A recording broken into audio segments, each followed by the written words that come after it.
I'm going to call us to order.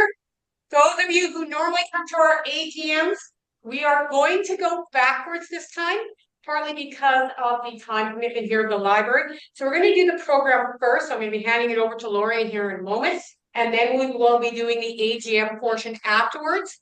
We'll be holding the time pretty tight because we only have till 8 to be in here. And so we have 2 hours to achieve everything. And some of the reports, I don't think they're going to be reading the whole thing. They're long-winded, but hopefully we can get through everything. So Lauren will be introducing our speaker, and we'll go starting there.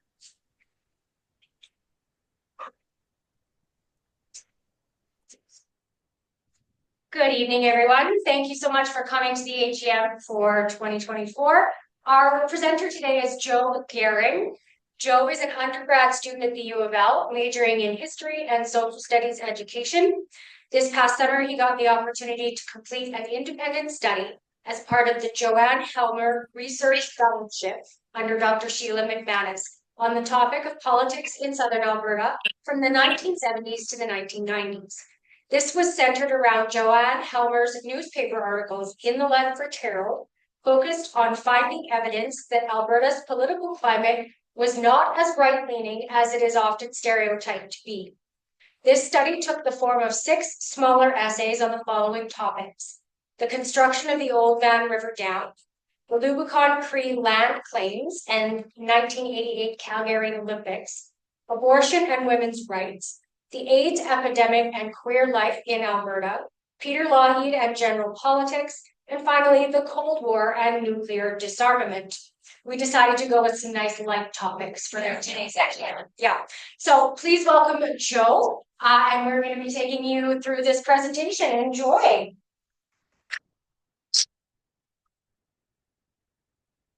Okay.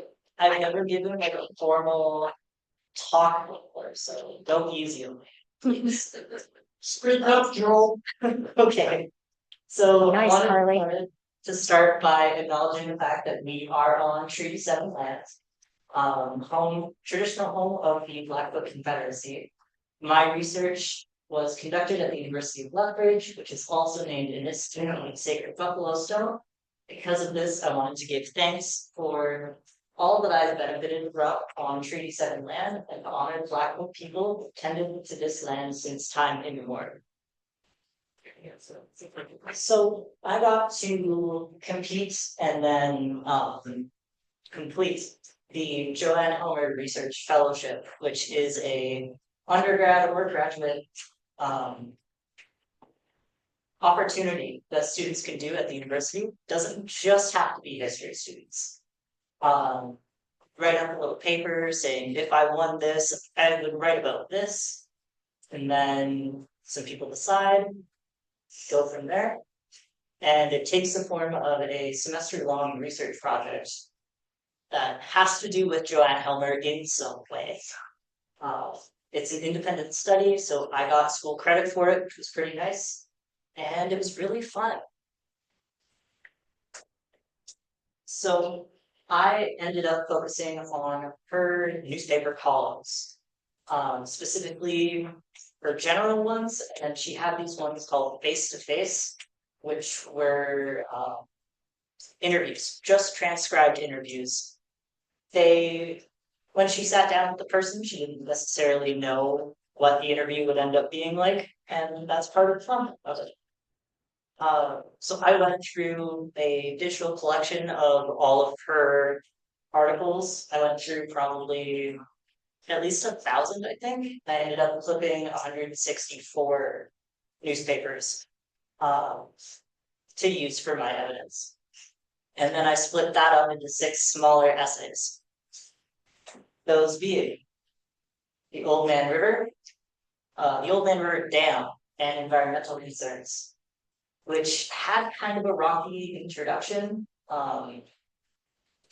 between some of the farmers that were stepped over for building the dam, and also the fact that because of how Treaty 7 was signed, the Bigani, whose land the dam was on, saw it that they owned the river, not the Canadian government or the Alberta government. The construction went ahead even though there was social and environmental concerns. And Helmer saw this pointing not just towards an irrigation issue, because, farming in Lethbridge is a little bit hard, but also an issue concerning the use of public funds and a lack of answers from the Alberta government at the time. She also covered the 1995 flood of the century, which created even more damage along the Old Man River Dam and the Old Man River.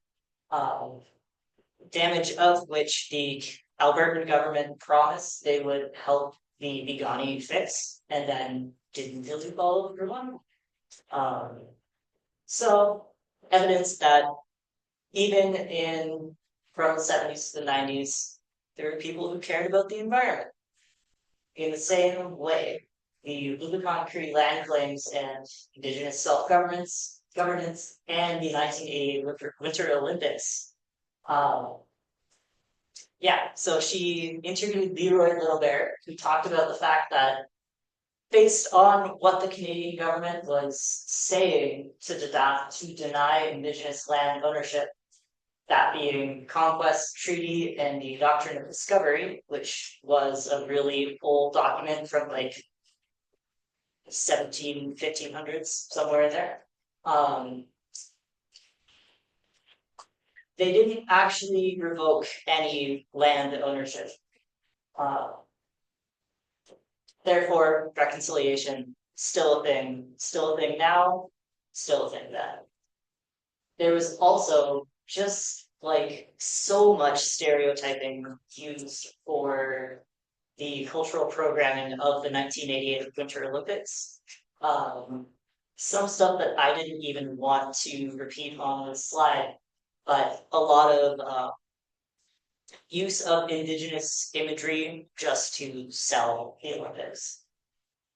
One way that took was the Spirit Sings exhibit, which was at the Colombo Museum, funded by Shell, that used Indigenous artifacts from other museums, not necessarily in Canada, which kind of created the idea that Indigenous folks here in Alberta were of a dead or dying culture, despite the fact that Shell was also actively drilling on Rubicon Cree land at the time, which the Rubicon Cree still held title for, and were not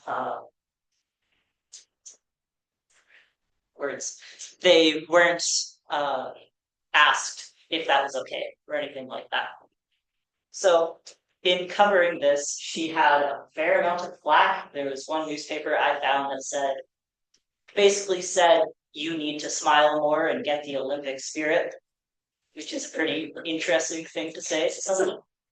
But yeah, so people as well, abortion and women's rights, especially back from the 70s to 90s, pretty contentious.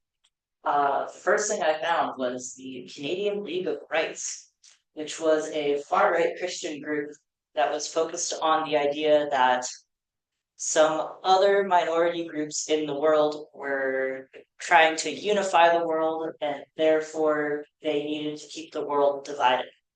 Very interesting thing if you want to look into the Canadian League of Rights on your own.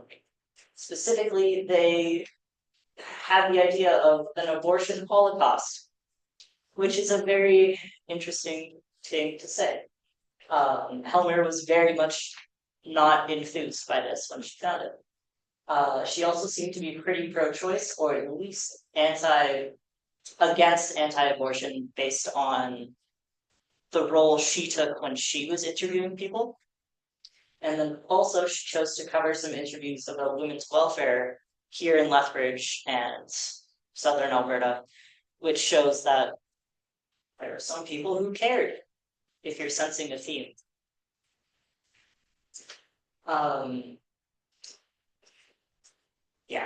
So AIDS epidemic in Lethbridge. I found some numbers from Alberta Health that only started reporting on the epidemic in 1998, but based on her article from 1990, it was a thing for a lot longer than Alberta said it was. Southern Alberta is usually, at least in my experience, stereotyped as a religious hotspot, which means that there aren't a whole lot of records of queer folk living here, either because it wasn't written down or because it was purposely not written down. But we had some pretty big events here, like Gehring versus Alberta, a person who worked at King's College in Edmonton, I believe, who was fired, and then it was decided that the Individual Rights Protection Act needed to include protections for sexual orientation.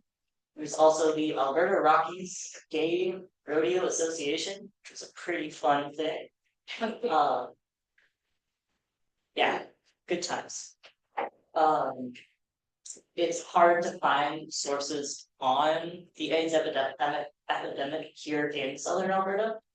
And from the contemporary sources Helmer wrote about, there was one newspaper who wrote about it, and within a week they got 184 hate and or death mail sent to them. Helmer herself called for love and understanding of people living with AIDS. She wrote at least 2 or 3 things, which is, for the time, pretty big.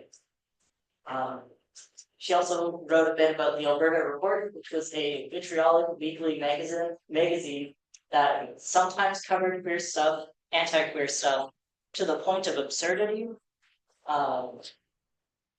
That was free, that was placed in many public places, just because.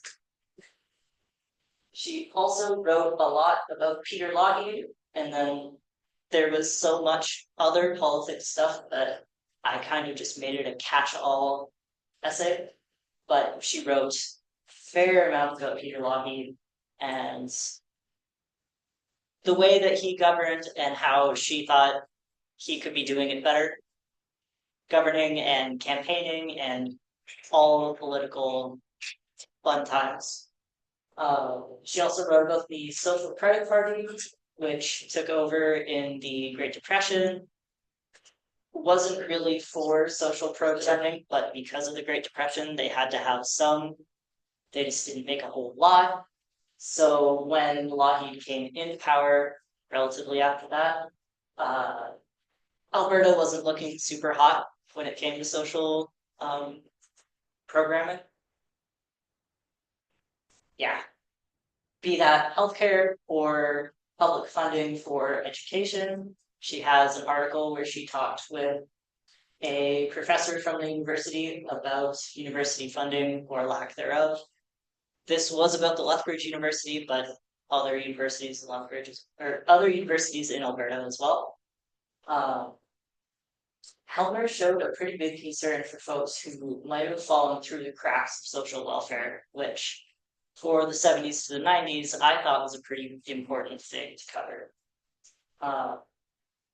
That, and then jumping back to the Social Credit Party, some of the members were not necessarily the nicest people,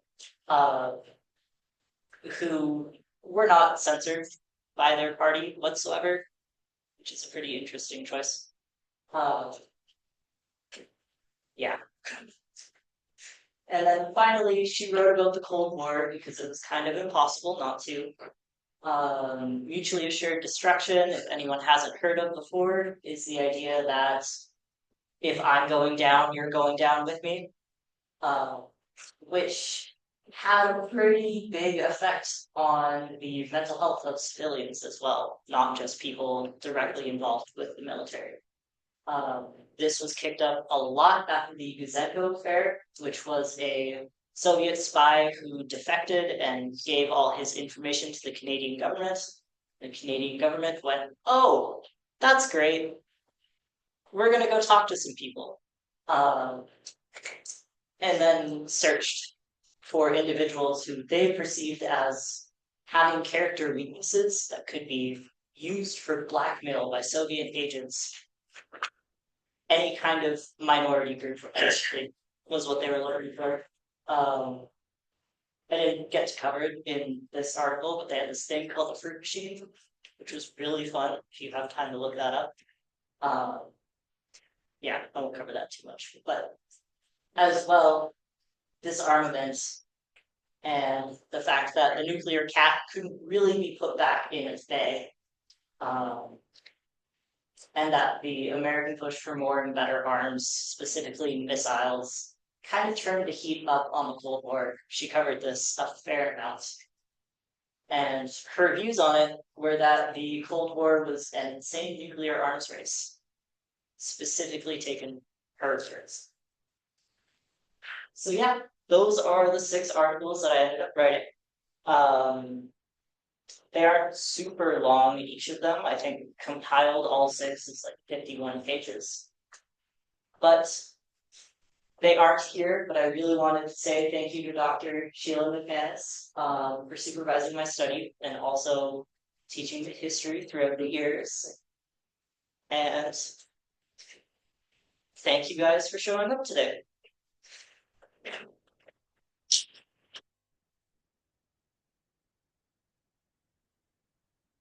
Does anyone have any questions about any of the? Oh, we have questions. Okay, we'll start with Stephanie. Yeah. Fruit sheet.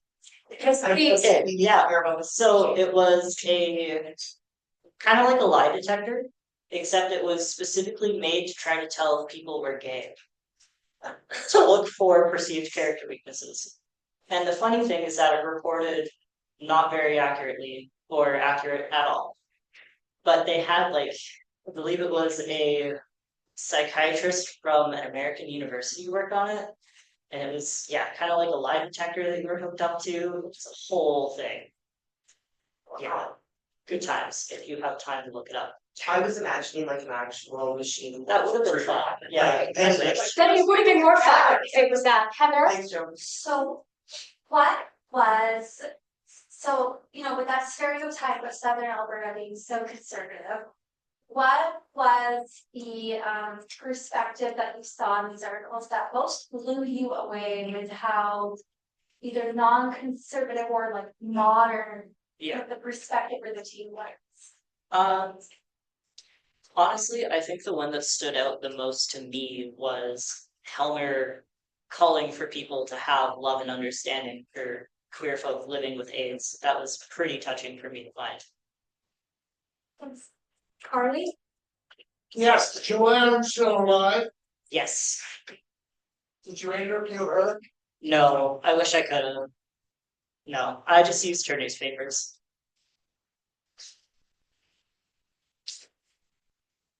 That's it? 3 questions? You're usually much more verbose than that. Heather, so to follow up with that, if you were to get to continue doing this research, would you be interested in turning or kind of like That would be fun. Yeah, I think so. If you had to pick one of the 6 to really dive into, which one of the six would you choose? I think I would probably choose the AIDS epidemic because there is such a lack of resources about it. So someone needs to write it. There was something in one of the earlier slides that I was going to ask about.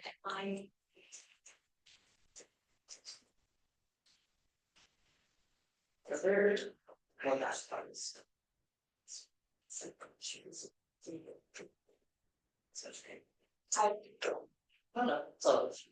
I can't remember, but there was a particular phrase that you used that I laughed at, and I was going to ask about it. I should have written it down, but yes, go ahead. What was the reaction locally to some of her articles? Did you catch any of the words? Yeah. So how I searched for it was I basically just found every newspaper that had her name attached to it from the Lethbridge Herald.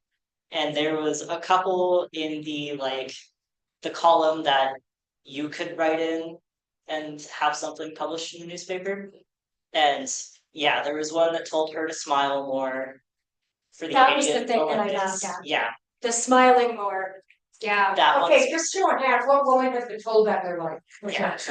Yeah, Exactly. So seeing it back in 1988, yeah. So someone said, "Hey, you need to smile more and catch the Olympic spirit." But I guess you wouldn't know the epic highs and lows of sports because you've never been in sports. It's like that's quite something to say. How far we haven't come. Yeah.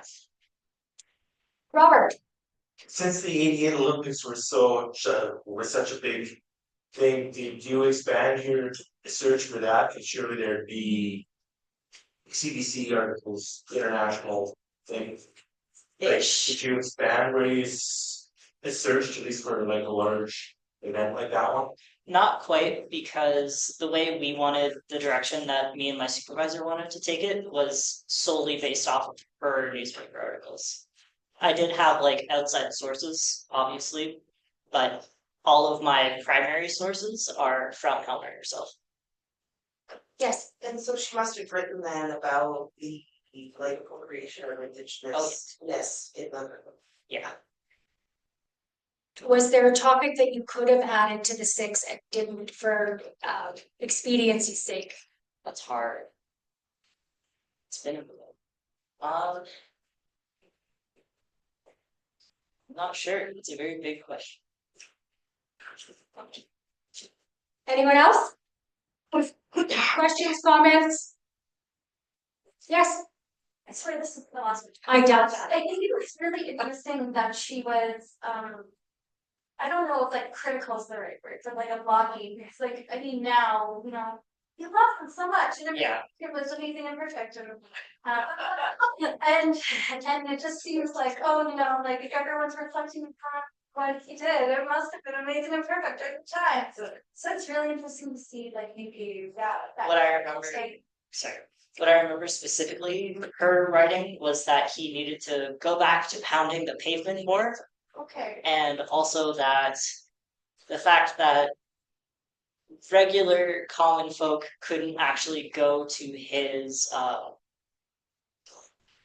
banquets isn't the right word, but political meetings, like not AGMs, but you know, town halls and hundreds banquet galas. because they had like $100 price tag on them, meant that the people he was trying to hear from couldn't actually go to them, that kind of stuff.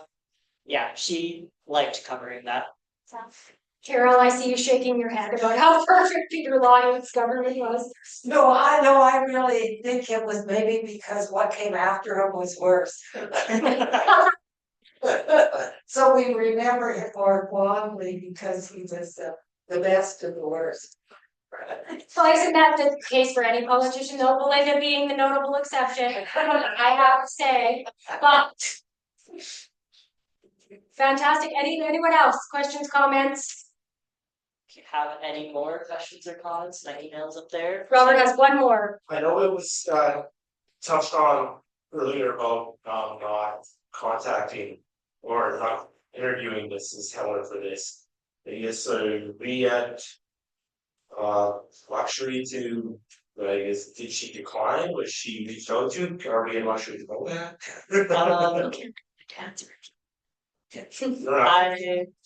That's okay. When you interview someone as part of an independent study at the university, you have to go through ethics and that kind of stuff. And I did not have the time frame to do that. So It's a hell of a lot of work to Yeah. be somebody through the university. yeah. To use it in paper. Yeah. Would you just now, like independently reach out to follow up on some of that? Is that something you'd be interested in doing? If I could, yeah. Yeah. Well, if anybody's got any connections, I'm sure Joe would love to hear about that. If we don't, go ahead. On Graham versus the Alberta government. Yeah. Do you remember what she had to say, or if there were any various comments about that she said? Well, Do you so recall? that one was a little tricky. She wrote about 8 related things, and then the Lethbridge Herald had like a full page spread about Byron versus Alberta. She didn't have specific comments about it, but I chose to include it because the Lethbridge Herald covered it. Yeah, they had a full page spread about it, mostly in favor.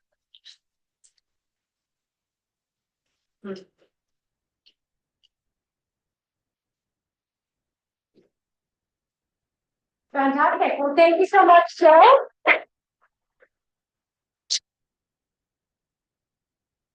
We'll take 2 minutes to do the switch and then we'll move into the business portion. Charlie, you passed the cookies over there. You missed, Charlie, you missed the cookies over there. Go ahead.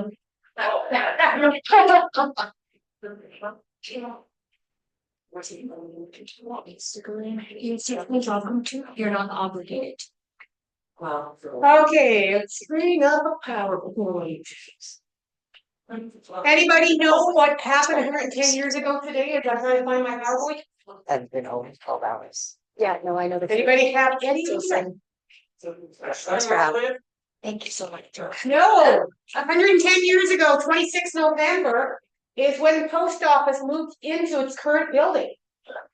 Prior to that, it was on Second Avenue South, in the older post office building that most people don't even realize was built in the post office. Okay. I'm just All right, I have to get my gavel out. 2 seconds. Those of you who are not familiar, this is the official gavel of the Historical Society. It is made on reclaimed wood from the original Fort Rupa, so the story goes. And I like it because the story of Fort Rupa keeps changing and it reminds us how history changes. It's still something amazing for a very long time. I'm going to call us to order. Cool. All right.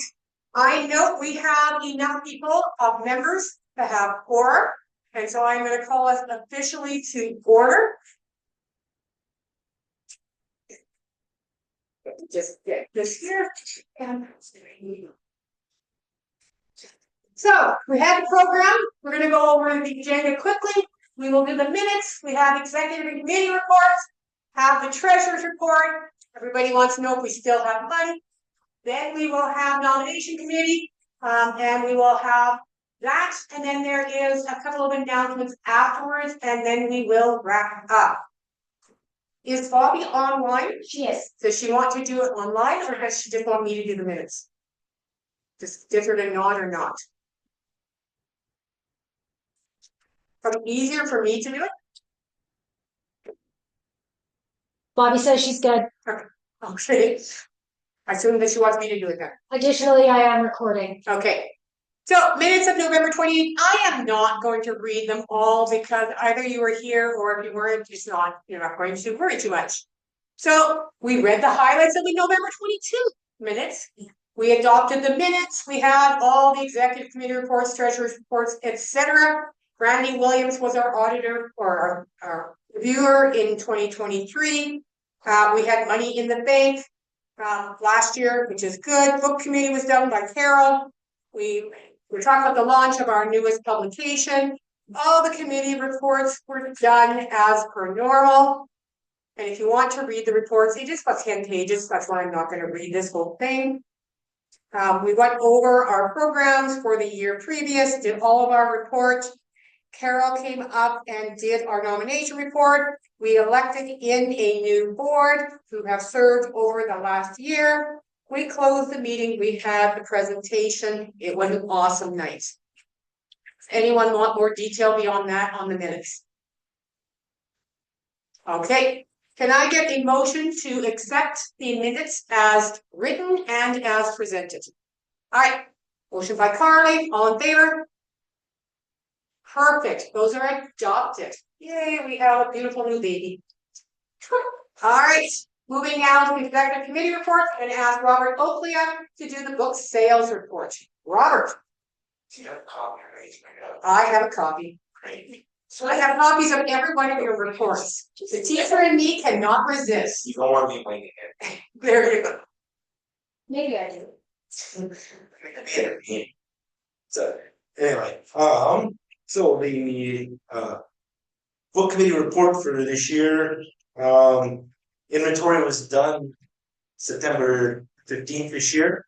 The total book count is 7,851. We do have it broken down by title. I'm not gonna read it, but we do have that. our publication from last year on further reflection has sold pretty well. We have 195 left of that one in the inventory. We did a significant reorg of the book storage this year. We went in and actually organized things and put them into nice columns and rows and the titles and wrote on boxes which are open and how many, and it made things go a lot faster. Imagine that. There was no new title this year and no concrete plans for another one at the moment. You guys may have seen in the advertising and the social media and news letter about a new way of trying to move some of the books this year. We created 5 different bundles, a couple organized by author, some others by subject. They've been moving pretty well, so we're going to keep those ongoing. We also had a limited time offer where some of our titles that we had a lot of were offered to the membership for free. All they had to do was say which ones they wanted. We did that. We discontinued that. We may bring that back. We will see. And you can find our books on our website. You can talk to, I guess, me. I do all the book ordering. You can go through the website, the Galt Museum, Analog Books, Ops Pharmacy, Club Cigar Store, University of Lethbridge Bookstore, and the Visitor Center in Mill River. All carry our books. As far as that. And Kootenai Brown. And the Kootenai Brown, the Visitor Center as well. If you've been paying attention to the Facebook ads, we've been putting certain titles up, and following those, we tend to get an uptake in the sales of that particular title. So it has worked very well. We're always open to new ideas to selling the inventory, so new ideas on book bundles, membership promotions, etc. All that are welcome. And honestly, with the postal strike right now, they've not had any orders come in or go out for that matter at the time, but we'll see where that goes. So that's what I got for you. Thank you. Any questions? Awesome, thanks.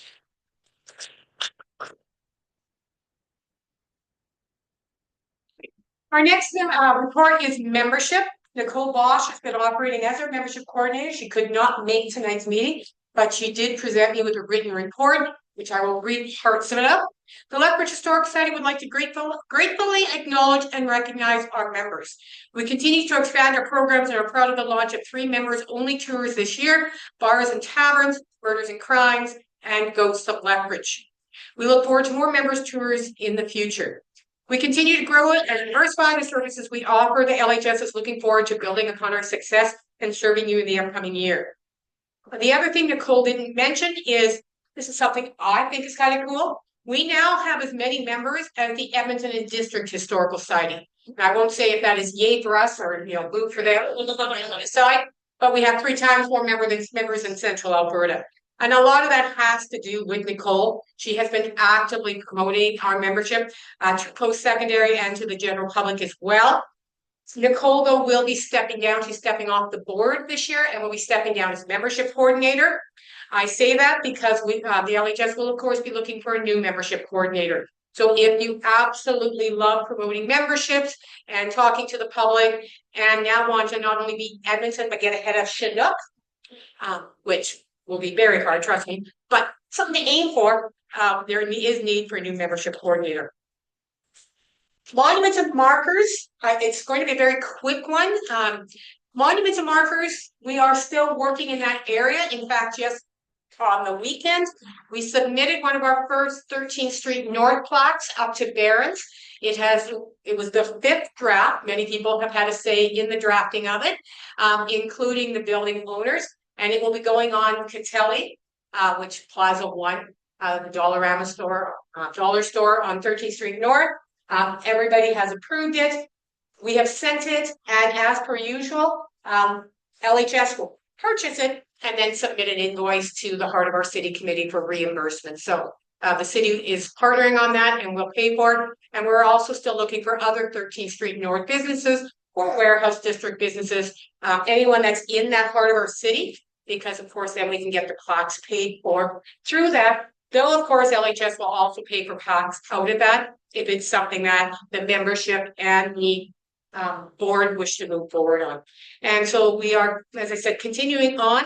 As Carly knows, and Jean, who's not here, monuments and markers, writing and doing plaques takes more work than you imagine, because there's that negotiation between the history we want to tell and what the building owners want on their building. Because they would like about 90% about them, and we'd like 90% of the history, and somewhere we find a place in the middle. And so there is still definitely the need for people to help with that. So if you are a diplomat and a negotiator at heart, that would be very useful. Or if you just want to do straight history and write the plaque at the beginning, knowing that the building owners will completely change your work, but you're okay with that, we also need that. All right. Talking about heritage, historic places. Susan, your report. And I have a copy if you need it. Should I come up there? Of course. Okay. You want to do it officially. That way they don't have to listen to me the whole time. So I've really enjoyed being part of HPAC this year. It's been my first year. So one of the things we do are property interventions, and some of the highlights were the Nico Yuko. We did some work on the pavilion, just ensuring the renovation went historically sound. They used good materials. So that was really a nice one.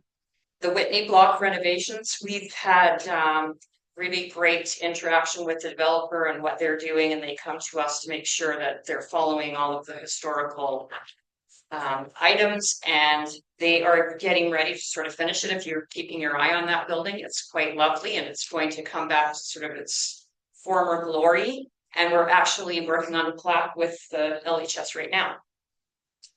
And then we have smaller things like putting pepper roll shutters on the Bank of Montreal on 3rd Avenue, that sort of thing, just because of vandalism. And you know, we want to make sure that the property also can withstand things like that, but still retain its historical value.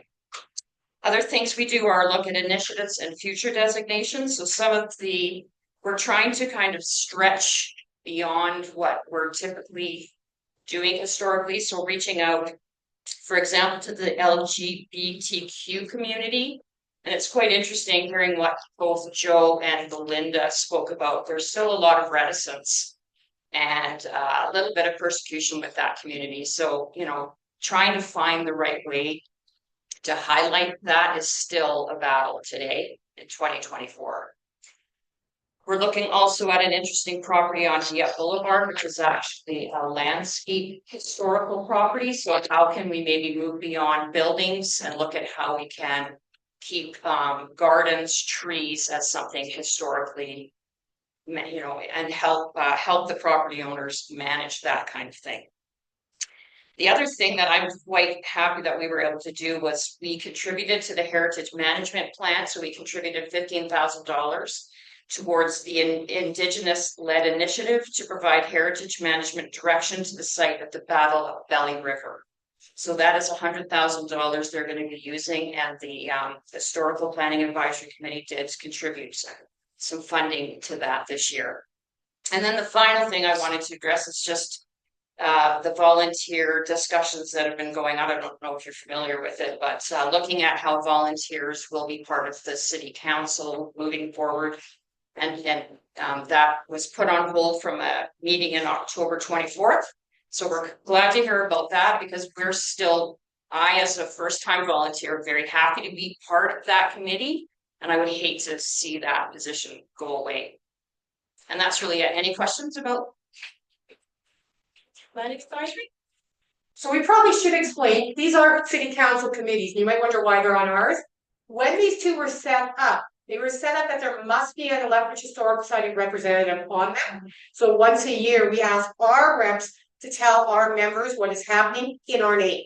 And so the two people speaking, Susan represents us on the one committee and Lori represents us on the other committee.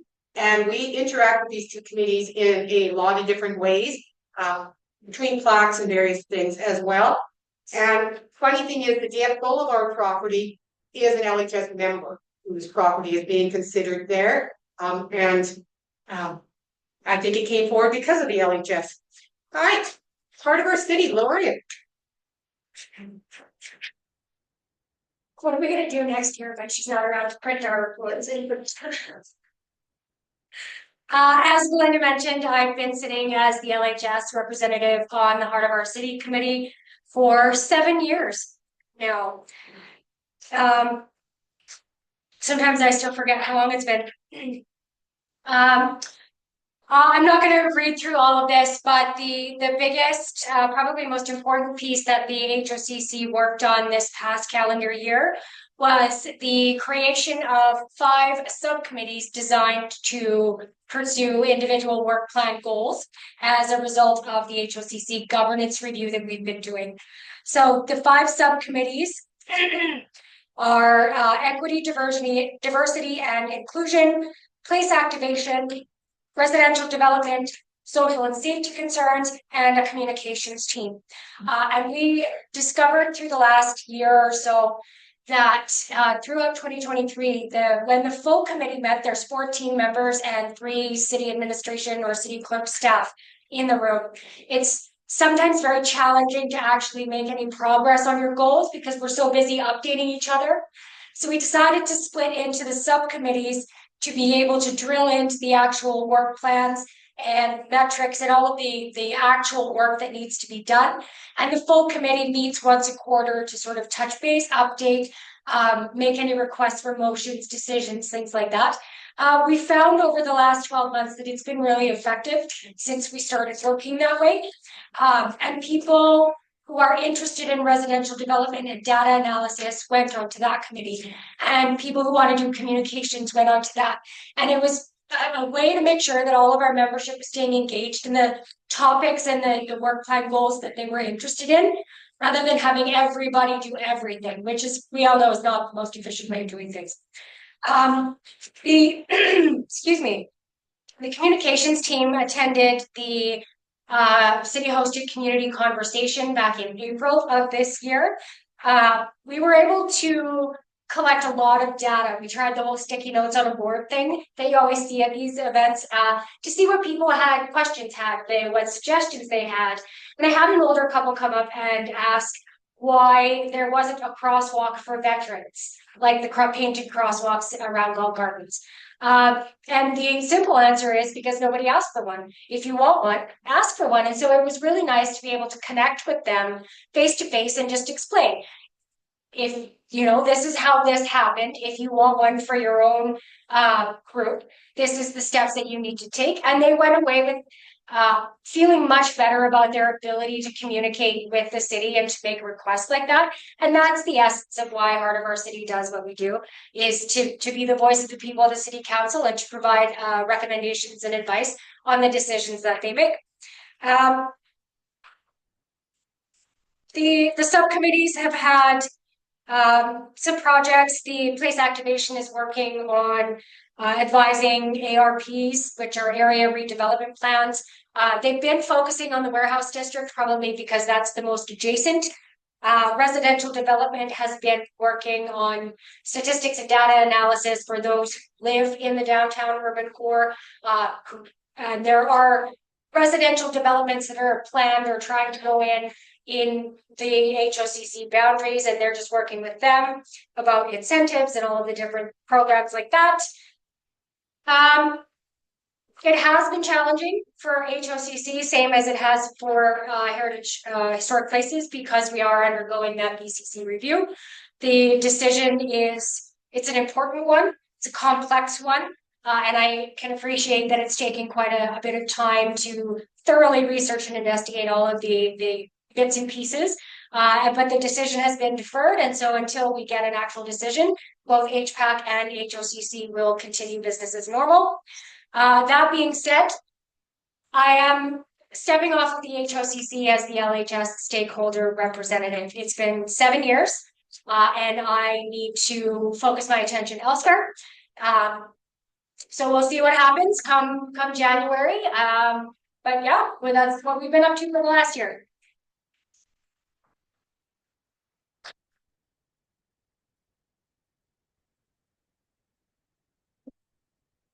Great. Now, I put my report last, because if somebody has already talked about it in their report, I get to be shorter. And because I create the PowerPoint, I can put pictures in, because they don't even think to submit me pictures, so I get to make it much prettier. So we had a very busy year, as you might well imagine. One of the things that came to fruition last year was the back alley signs downtown. I think most of you know the origin of this. I have said this before, but I hope you all have friends willing to go to jail for you, because they make life so much easier. I had this idea, it came about in a discussion actually with some friends, historians up in Calgary. We were talking about back alleys, and they're like, we have somebody here who wants to name the back alleys. And I'm like, we're going to name them before they do, or name ours before they do. And so I decided that since the streets were originally named after rich people, the rest of us get the back alleys. And so the back alleys were going to be named after people who would have used back alleys. And so I came up with a list, and I went and I got my own vinyl signs.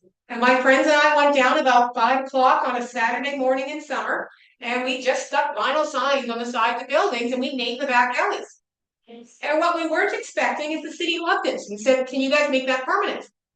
And it took a lot longer than we expected, because we had to figure out, we were going to put them on the buildings, but that would require building owners. And somebody in the city said, we have signs downtown. And so eventually they just ended up on the signs. And I thank George Kuhl and Lori Johansson, who helped us work this through with the city for various ways. And so last November, they officially got up. When they got up very quickly. There are QR codes on them, so you can scan them and find out the biographies. And there were 2 that I promised downtown. That one, I still haven't done this yet, but this one we did. We have one named after the first health inspector. And the health inspectors were just so happy we did it. So this is downtown VRZ, some members of the LHS. 2 of us are taking pictures, which is why we're not in it. And the health inspectors of Lethbridge and Southern Alberta. They not only came, all of them, but they brought down some of their reps from Calgary to cover the whole region. And we all met in the back alley behind an old restaurant that they would have been taking care of for 100 years, and snapped their picture under his sign. And this is, oh God, I can't think of his name. It'll come to me after you all leave tonight. And the other group that wants to do it is there's 2 labor leaders that have back alleys named after them. And the Lethbridge District Labor Council wants to do this as well. We just haven't arranged it yet. The thing we were not expecting is the number of requests we've now had for other things to be named. We've got something into the city right now because somebody had said, can you not just put QR codes up on all the signs in Legacy Ridge? Because we want to know who they are. Even though we wrote the book, most people don't have the book, but they're actually on street signs. So I had to actually go to the city department and say, can we put that on street signs? And they're looking into the legalities of that. Hopefully we can put QR codes there. And we started a list of names of people who want things named after them. The Lee Ducks, Dr. Lee's family has approached us. Charles Conybear, several of the lawyers in Lethbridge are like, you guys haven't done anything but the first lawyer. We're like, yeah, well, yeah. But maybe we should make the lawyers happy, do something after Conybear. So there's a long list of ones that people would like named after them. Of course, we have done our series of programs. Our largest program, and thank Lorian and Robert for some of the work they did on them, but the largest one by far was the one we had at the Hungarian Hall. Some of those partnership programs worked beautifully, but we had a long list of programs last year. We also did really well with our tours. The tour that you see is Hardyville. Thank Velda, who's not here today, but she took that picture. But we did, our tours were fun. Even though we did them in snow and rain and everything else. I have to thank the group on May 1st that did the labor tour, which actually ended up is 8 of us sitting in the courtyard at Park Place Mall, doing it the whole tour in the food court. It was way too cold on May 1st to be outside, and we didn't get kicked out of the food court. So I guess when you look like you belong loitering, you can loiter. But we did Labor, Chinese restaurants, 13th Street North, St. Patrick's Cemetery, the bars and drinking establishments, et cetera, et cetera. And we're also getting a lot more requests for private tours and stuff. I know I hop on St. Michael's bus every couple of weeks or months, Eden Cavell, et cetera, et cetera. So we're certainly out and about, and we're out doing booths as well. Unfortunately, the way it's cutting there, if you look underneath, the booth is not about me, it's actually the tablecloth I wanted you to see. Thank you to Hope who arranged to get us a very gorgeous tablecloth. We now actually have a tablecloth that you can actually see our name. We were always trying to figure out how to promote it. So we now have a nice tablecloth. HSA is printing us a new banner with their new logo. And so we have some very nice stuff now to be out and about at booths. And if you're not busy this weekend, you will see the LHS at the Domestic Divas booth on Saturday and Sunday at the exhibition. If the exhibition is still operating for us. Never mind, that's tomorrow's discussion. Wrong hat. Yeah, wrong hat completely. Oh, we also we continue to do the Recreation and Culture Guide where we put an article in. We're continuing to do some writing for the county in their newsletters. There's all kinds of things that you would not even know we're doing.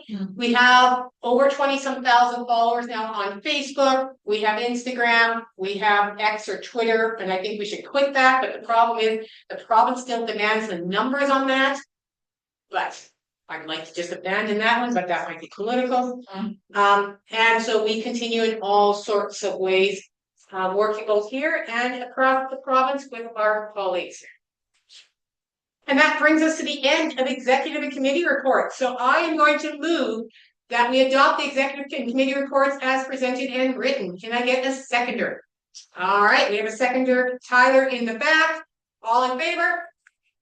Anyone who wants to give back the information you received? Anyone against? Because you've already heard it. Oh. I've never understood how you be against the report. All right, treasurer's report. Hope, tell us if we have money. We have money. Oh, tell us more than that. Did you bring it up? Do you want? No, I just gave the bare minimum. Okay. Just that sort of stuff. So just talk them through. Reports up front if anybody wants. Yeah, you can talk them through because they have copies. Okay. But if I had put it on there, they wouldn't have been able to read it anyways. Okay. Don't buy this, yes. Just remind them our year-end change.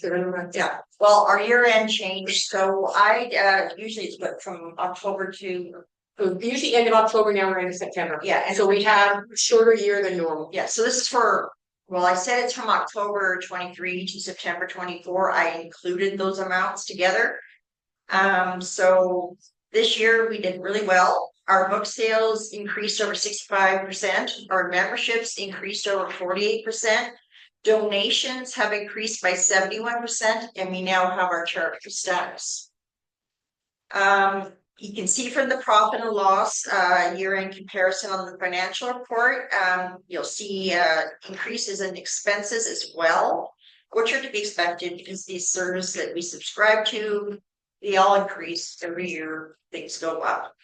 So our net final income increased by over 140%, making us, we made an income of $2,107.96. And this year I had Angela going. She's the one who did our reviewing of our year-end financials. She's a certified bookkeeper for BDO. So I moved for the report to be accepted, as well as moved that the LHS executive was wrong. Just do one motion at a time. You're just going to accept it first. Accept first. Motion to adopt, and you're going to move that and look for a second. So you want to, which one do you want me to first? Motion to adopt. Motion to, sorry, You're moving to adopt the treasurer's report as presented in written. okay. I'm moving to adopt what she says. All right, I'll second. Gloria seconds. Any questions? So we didn't ask if there were questions on anything specific in the report. We're spending your money on your behalf. If you have questions, this is your time to ask. All right. All in favor of accepting the report? Any opposed? All right, and now you want to do the next motion.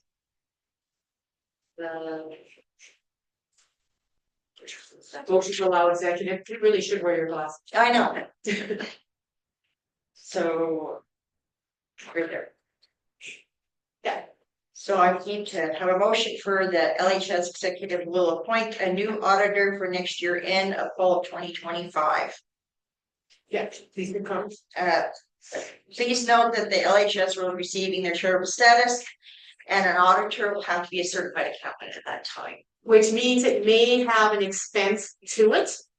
Like we know in our bylaw, the expense is a certain amount, we have to come back to membership, we're not planning to spend the 2,000 that is in there. But you know, could be an expense because with charitable status, you're looking for a different type of audit, often. So we are looking we're looking to appoint the reviewers and to let you know, to inform you that there may be a cost. And Hope has moved that. I need a seconder. Right, Heather in the back. Any questions or concerns about that? Yes. So just to explain, so this year's audit was an independent private person that audited, Angela. Angela did it in her spare time, yeah. But she does have an accounting background and but is somebody we approached.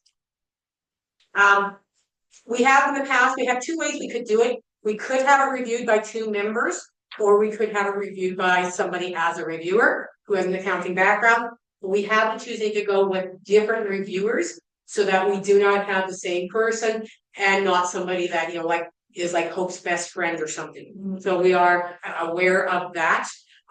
Because we're now a charitable status, we will have to be going one step further up.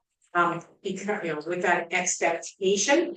We also have our bank account set up so that the executive can review it. So like, you know, Hope sees it, but we can also look at it so that when she says there's 100,000, we can verify there's 100,000 and we're not just telling you this.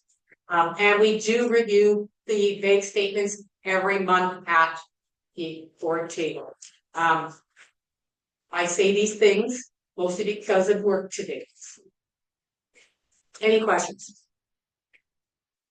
All right, so you have moved. We have a second from Heather. All in favor? Any opposed? All right, now we do also need signing authority to change, but I'm going to leave that motion until after the nomination report. I am going to assume you're probably going to accept the nomination report, but I don't like making assumptions. And if you go with the nomination report, we would then be adding Robert as the new vice president onto our signing authority. So just, I'm saying this out loud so that I remember and you remember that we need to make that motion, because that motion needs to be written for him to take to the bank to get signing authority. So I'm just saying that out loud. Thank you, Hope. You didn't have to listen to that last part, did you? All right, we move now to nominations. We're going to ask Carol McGaw, past president, to come up and do the nominations. And then after that, I'm free. I mean, You're past president. I'm still.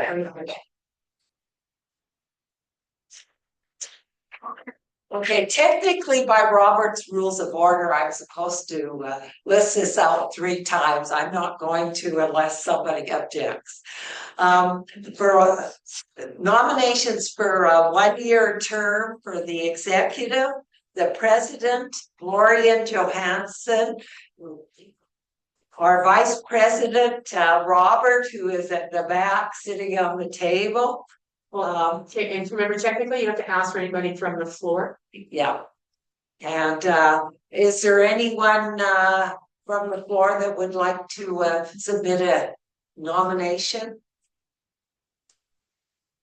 Okay, I'm hearing nobody, and so I will continue on. For the treasurer, returning, we have Hope Weed. Is there anyone else who would like to become the treasurer? No, hearing no one, I will continue on. And the secretary is nominated Bobby Fox, who has been our secretary now. I'm not quite sure how many years, but She's online, just so yeah. And so is there Anyone who's interested in that job or would like to nominate? Okay. For new board members, we have, Taylor DeBoer, who's been on our board for the last year, but she took over the position of George Cool, so she was only nominated then last year for a 1-year term. So I'm nominating her as a council member to up to 2026. She's not here. I think she's online. Yeah. Evan Grover, who I believe is on holidays in someplace much warmer. I'm nominating as a council member to 2026. She has helped with our been a member of our society for some time, and she helped with Doors Open and some other projects. So she joined the Historical Society in 2023.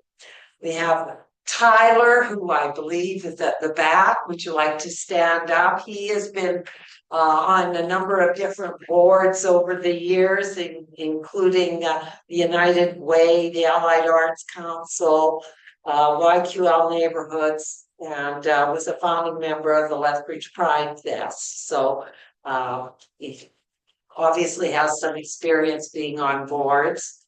And our final new council member is Jeremy McPherson, who I haven't met, but he's going to be our historian. He's a photographer, and so we'd like to have pictures of our various meetings and some of our other activities, and he's agreed to help document those things. Is there any other nominations from the floor? I have nominations, please. Oh, thank you. That being said, we can adopt those. And then we have the returning members, Christy Thacker,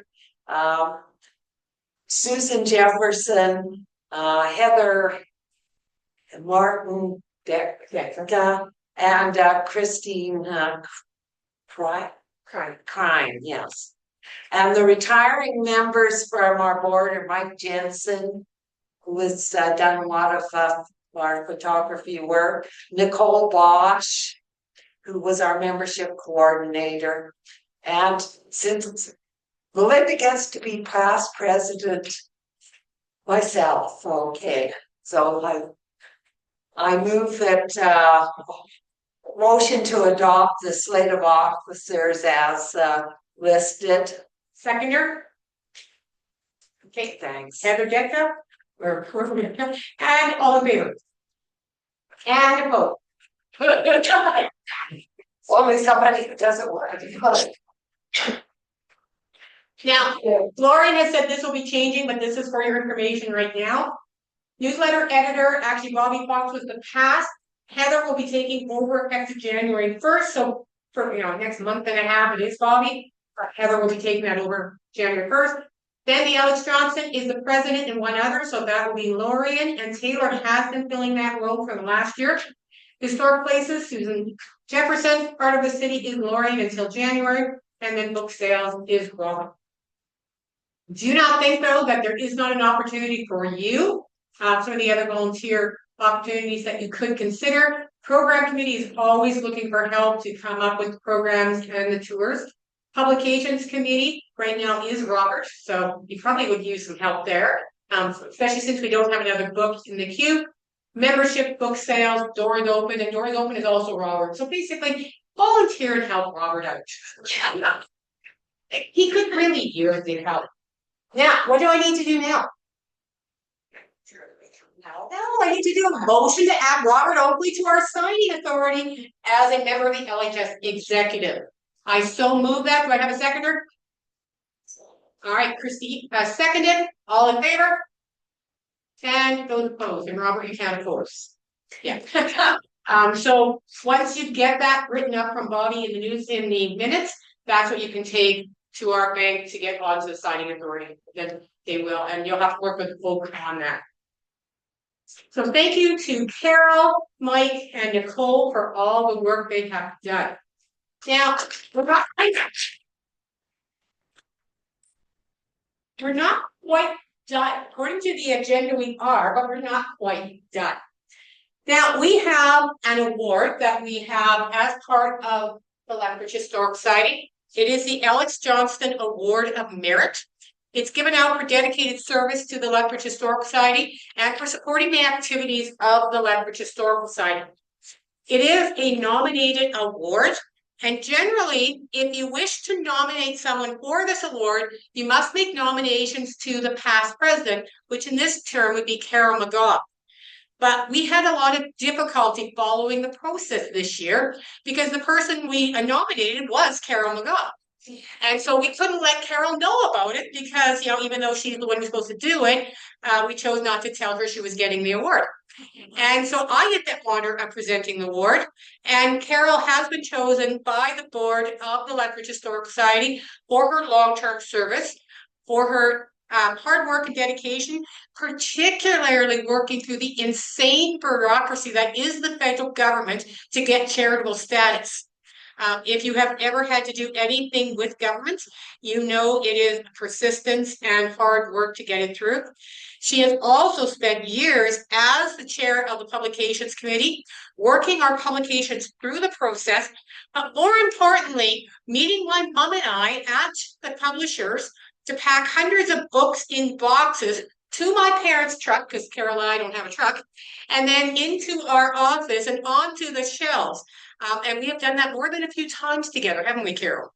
And her willingness to step up with anything. If you say there is a volunteer need, she will always step up. And so we'd like to invite Carol up to accept the award. Now, you will notice we have not put the award onto the picture, mostly because I couldn't send her anything to save my life.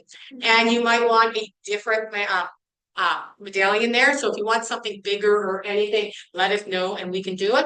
But congratulations, Carol, on behalf of all.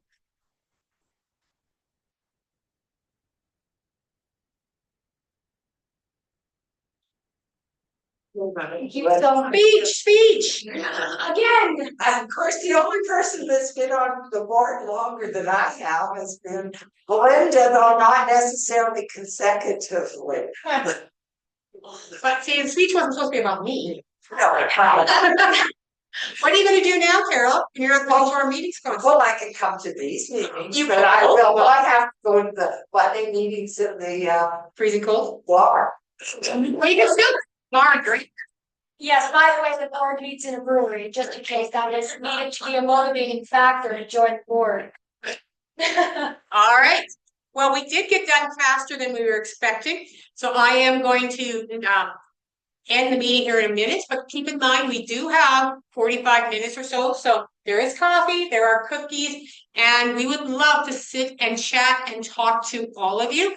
That's why we started at 6, so we would have time and also time for socialization. We are adjourned. Sorry.